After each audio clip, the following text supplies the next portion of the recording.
मंडळी, खंडोबा हे लाखो लोकांचे आणि अनेक समाजाचे कुलदैवत आहेत. खंडोबा हे जेजुरी गडाचे प्रसिद्ध स्थान मानले जाते. याच गडाला जेजुरी गड सुद्धा म्हटले जाते.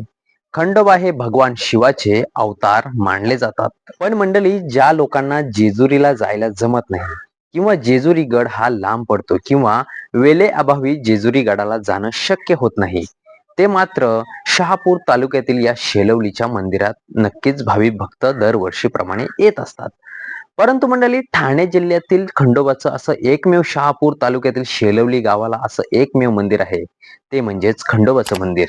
परंतु या शेलवली गावाला खंडोबाची शेलवली का म्हणतात, हे सांगणारा आजचा व्हिडिओ.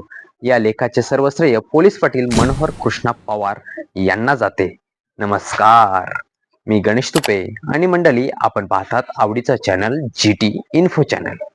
ठाणे जिल्ह्यातील शहापूर तालुक्यामध्ये शेलवलीला एकमेव खंडोबाचं मंदिर आहे आणि हे मंदिर 18व्या शतकापासून स्थापित आहे, असे येथील गावकऱ्यांचं म्हणणं आहे. मित्रांनो, याच ठिकाणी माघ शुद्ध पौर्णिमेला खंडोबाची जोरदार यात्रा भरते. या मंदिरात खंडोबा, मालसा देवी, बानाई देवी, योगिनी माता आणि अन्नपूर्णा माता अशा 5 मूर्त्या आढळतात. तसेच भगवान शंकराची स्वयंभू शिवलिंग सुद्धा येथे आढळते. आता या शेलवली गावातील इतिहास असं सांगतो की पवार कुटुंबियांना तब्बल 5 एकर जमिनीची विभागणी केली आणि याच जमिनीच्या उत्पन्नातून मंदिराची देखभाल आणि सण उत्सव हे नेहमीप्रमाणे साजरे करत असतात. 18व्या शतकातील हे खंडोबाचं मंदिर डोंगरावर आहे.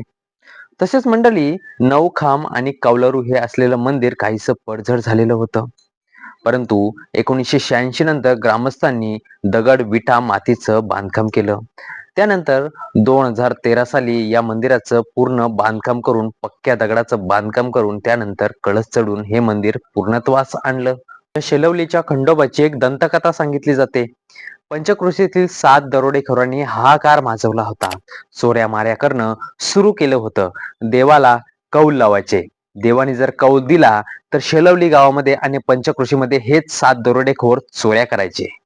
एके रात्री झालं असं की 7 दरोडेखोरांनी देवाला कौल लावला, परंतु देवाने त्या चोरट्यांना कौलच दिला नाही. मग काय झालं असं की 7 दरोडेखोरांनी देवावर नाराज झाले आणि देवांच्या मूर्त्यांची तोडफोड करायला सुरुवात केली. अनेक मूर्त्यांची मंडळी या 7 दरोडेखोरांनी नासधूस केली. मग काय, याच गोष्टीचा खंडरायांना संताप झाला.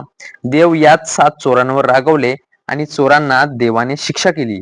गावातील एका पुजाऱ्याच्या स्वप्नात जाऊन देवाने सांगितले की एका झाडाखाली त्यांचे दफन करा आणि हेच ते 7 चोरांना ग्रामस्थांनी दफन केले आणि या दफनाचा आजच्या घडीला येथे आपल्याला चौथरा पाहायला मिळतो.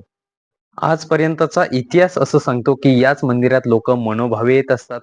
अनेक लोक आपले नवस पूर्ण करण्यासाठी येत असतात. नवस पूर्ण केल्यानंतर, पूजा केल्यानंतर कोणीही रिकामे हाती जात नाही, आतापर्यंतचा इतिहास साक्षी आहे. यात्रेच्या रात्री देवाची काठी आणि नवस डोक्यावर घेऊन जायची येथे परंपरा आहे. नवस पूर्ण झाल्यास खोड्या बेड्या घालून येईन अशी इच्छा लोक येथे व्यक्त करत असतात. त्याच गावातील पवार कुटुंबाचे कुलदैवत देवाच्या भेटीला दरवर्षीप्रमाणे हे घेऊन जात असतात आणि हा मान तेथील गावातील पोलीस पाटलाचा असतो. तसेच नवस पूर्ण करणारी मंडळी खोड्या बेड्या घालून नवस पूर्ण करण्यासाठी दरवर्षीप्रमाणे जात असतात. ज्यांचे नवस पूर्णत्वास आले, म्हणजे ज्यांच्या खोड्या बेड्या घातलेल्या खोड्या बेड्या रस्त्यामध्ये तुटतात, त्यांचा नवस पूर्ण झाला असे मान्य केले जाते आणि त्याच खोड्या बेड्या पुन्हा ताटात घेऊन पायरीच्या चौथऱ्यापर्यंत त्या आणल्या जातात. तर मंडळी, शहापूर तालुक्यामध्ये अशा 2 शेलवली असल्या कारणाने, एक म्हणजेच बांगराची शेलवली आणि एक म्हणजेच डोंगरावर असलेल्या खंडोबाच्या मंदिराच्या नावारूपाने आलेली ती म्हणजेच खंडोबाची शेलवली. म्हणूनच या शेलवलीला खंडोबाची शेलवली असे म्हटले जाते. तर मंडळी, या गावातील रूढी परंपरा, चांगला इतिहास आणि दंतकथा ही तुम्हाला कशी वाटली, हे कमेंट बॉक्समध्ये कमेंट करायला अजिबात विसरू नका. आणि अशाच नवनवीन व्हिडिओ पाहण्यासाठी GT इन्फो चॅनलला सबस्क्राईब करून ठेवा. चला तर मंडळी, आज घेऊया निरोप. येलकोट येलकोट, जय मल्हार, सदानंदाचा येलकोट. धन्यवाद.